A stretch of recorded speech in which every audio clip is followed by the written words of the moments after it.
Hello everyone, this is my another lecture of peptic ulcer disease.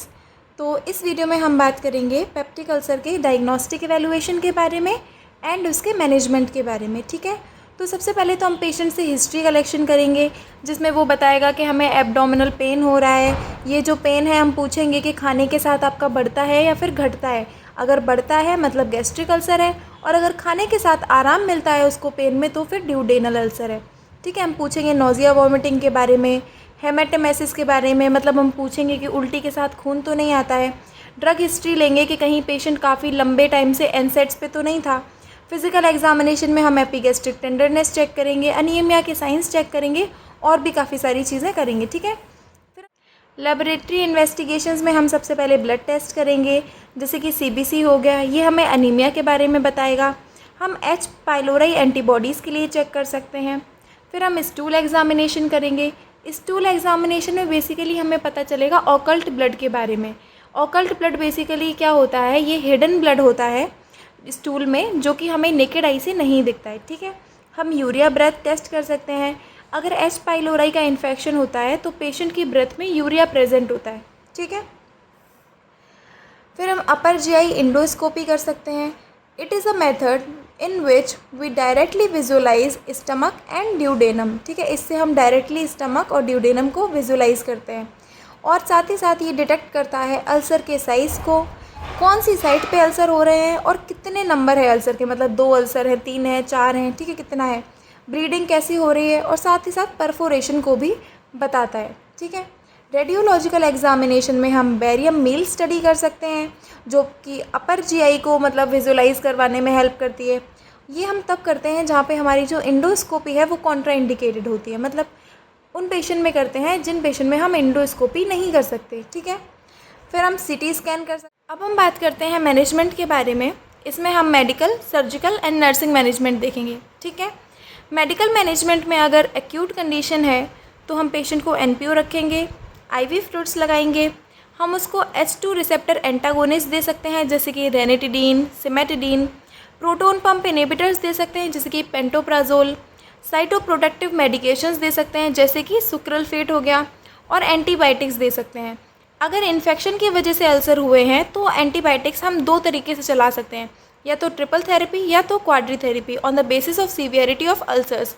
Triple therapy में ये 3 drug का combination होता है। इसमें एक पीपीआई होता है और 2 एंटीबायोटिक होती हैं। पीपीआई में हमारा इसमोप्राजोल हो सकता है या फिर पेंटोप्राजोल हो सकता है। अमोक्सिसिलिन एंड क्लेरिथ्रोमाइसिन ये हम देते हैं एंटीबायोटिक में।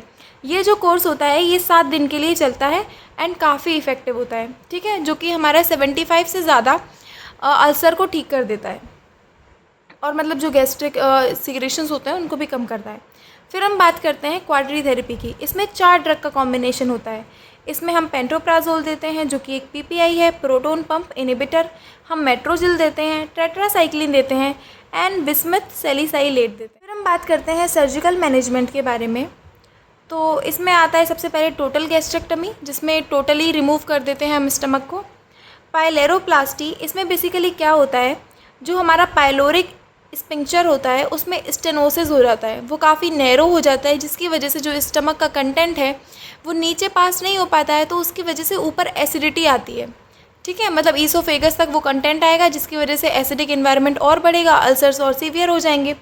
तो इसमें हम रिपेयर करते हैं पाइलोरिक स्पिंक्चर को। ठीक है, वेगोटोमी कर सकते हैं, इसमें हम वेगस नर्व को कट करते हैं। इससे क्या होता है, वेगस नर्व जो होती है उसका फंक्शन इनहिबिट हो जाता है, जिसकी वजह से गैस्ट्रिक सिक्रेशंस कम हो जाते हैं।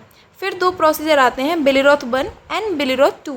बिलिरोथ 1 का मतलब होता है हम कुछ पार्ट स्टमक का काटते हैं और उसको जोड़ देते हैं ड्यूडेनम से, तो उसको हम बोलते हैं गैस्ट्रो ड्यूडेनोस्टमी। बिलिरोथ 2 में क्या होता है, हम कुछ पार्ट स्टमक का काटते हैं, ठीक है, उसके बाद क्या करते हैं, हम कुछ पार्ट ड्यूडेनम का भी काटते हैं, और जो हमारा स्टमक होता है उसको हम जोड़ देते हैं जेजुनम से। ठीक है, तो इसीलिए हम इसको बोलते हैं गैस्ट्रो जेजुनोस्टमी। ठीक है, समझ में आया। बिलिरोथ 1 एंड बिलिरोथ 2 ये काफ़ी इंपॉर्टेंट है, एग्जाम में काफ़ी क्वेश्चन पूछे जाते हैं इनसे। फिर हम बात करते हैं नर्सिंग मैनेजमेंट के बारे में। तो नर्सेज का मेन रोल होता है कि वो पेशेंट का असेसमेंट करती है अच्छे से, पेशेंट को एनपीओ रखना होता है, वाइटल साइंस लेने होते हैं लाइक बीपी, हार्ट रेट, ये सारी चीज़ें, और बावल साउंड सुनना होता है, क्योंकि स्टमक की जितनी भी डिसीज़ होती हैं, हमारी जीआई की होती हैं, उसमें बावल साउंड पे काफ़ी ज़्यादा फ़र्क पड़ता है। ठीक है, तो उसके लिए ऑब्ज़र्व करना होता है। And also we have to observe for complications like peritonitis, shock हो गया। मेडिकेशन के लिए हमें बताना होता है कि सारी मेडिकेशन टाइम पे लेनी होती हैं, साथ ही साथ हमें मेडिकेशन एडमिनिस्ट्रेशन भी करना होता है, जैसे कि आईवी फ्लूइड्स हो गया, पीपीआई देते हैं पेशेंट्स को, एंटीबायोटिक देते हैं एंड एंटी एमेटिक भी देते हैं in the case of vomiting. Comfortable position देते हैं, कंफर्टेबल एनवायरनमेंट देते हैं, फूड एंड फ्लूइड्स भी देते हैं। हम पेशेंट में ज़्यादातर अगर डाइट कंटिन्यू रखवाते हैं तो फिर हम ब्लेंड डाइट के लिए बोलते हैं। हेल्थ एजुकेशन में हमें पेशेंट को बताना होता है कि मतलब डाइट मॉडिफिकेशन के बारे में बताना होता है कि उसको किस तरीके का खाना खाना चाहिए। ठीक है, उसके हैबिट्स के बारे में बताना होता है, जैसे कि आपको स्पाइसी फूड नहीं लेना है, सिगरेट वगैरह नहीं पीनी है।